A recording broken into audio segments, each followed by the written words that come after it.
Hey, good morning, Facebook. How you guys doing today? So Karen and I say hi to Karen. She's driving. Karen and I and some of our staff, we spent 4 days last week in Las Vegas at a conference. And it was really surprising to me because we got to meet a lot of young go-getter type people that were there to, expand their lives, expand their businesses, entrepreneur types. And we were trying to, we went because our goal is to help as many people as we possibly can. And there were, expansion ideas that we wanted to find out how we can foster and grow that. But the thing that was interesting is that there were so many young people there that were just completely ridiculously ill. Karen and I, how many people do we see that we talked to that we probably met half a dozen people that just by meeting them, saying hello to them, people on the plane, people at the conference that we found out had debilitating health problems. And one of those people was over the age of 35.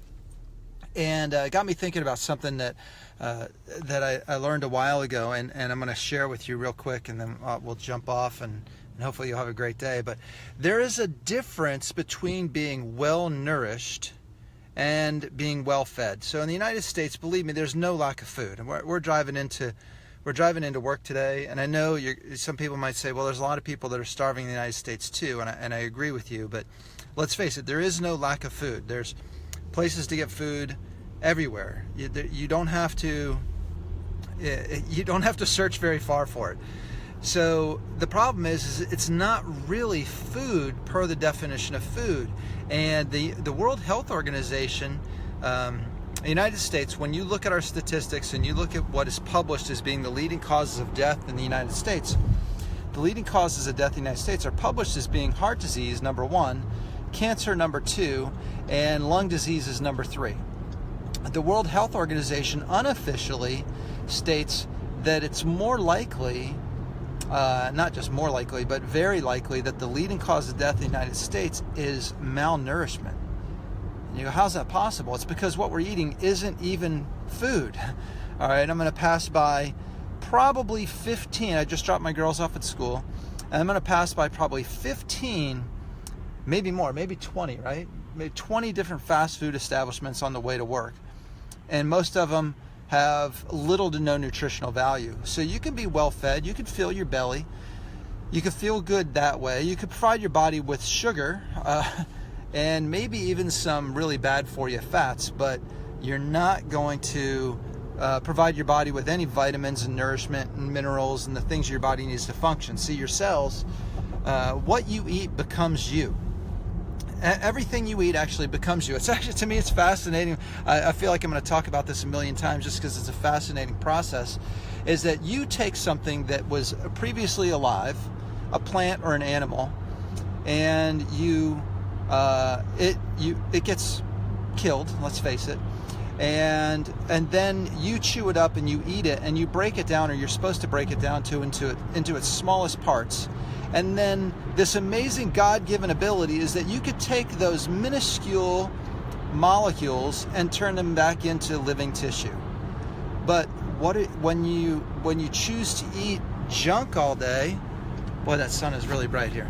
So when you choose to eat junk all day, you're building up your body with less than stellar, that's not even close to being stellar, building blocks. So if you had paid somebody to build your house, and you said, just use the worst material you possibly can to build my house, or you paid, we're local here, Nissan is the largest employer in Middle Tennessee, and they have, if they use the absolute worst materials to build your car, you would never want that. But every time you go to eat junk food and donuts and what have you, that's essentially what is occurring. You're asking your body you're asking yourself to build a new body, something that you can never get rid of, until you pass away, right? But you're asking your body to build new tissue with less than perfect material. So just be aware that there is absolutely a difference between being well nourished and being well fed. We are well fed in this country. There's no doubt about it. We are well fed. We're the heaviest country in the world. Mexico's giving us a run for our money right now. But funny enough, Mexico's actually better nourished than we are. They have a lower infant mortality rate. Get this, Mexico is considered a third world country, and they have an infant mortality rate that is lower than America, which means if you had a child, you had a baby, you're pregnant, you're about to have a baby, your child would have a better chance of surviving its first year of life if they were born and lived in Mexico for that first year of life. That's ridiculous to me with everything that we have, and most of that has to do with chronic disease and malnourishment based on our food supply.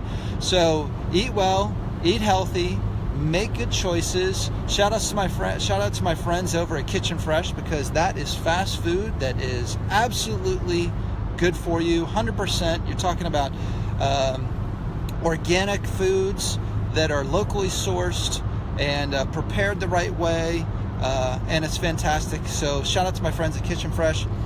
Folks, have a great day. Stay healthy. I appreciate you watching. Shout out to Daryl and Carrie who are watching right now. You guys are awesome. Thanks for being part of our team. Bye now.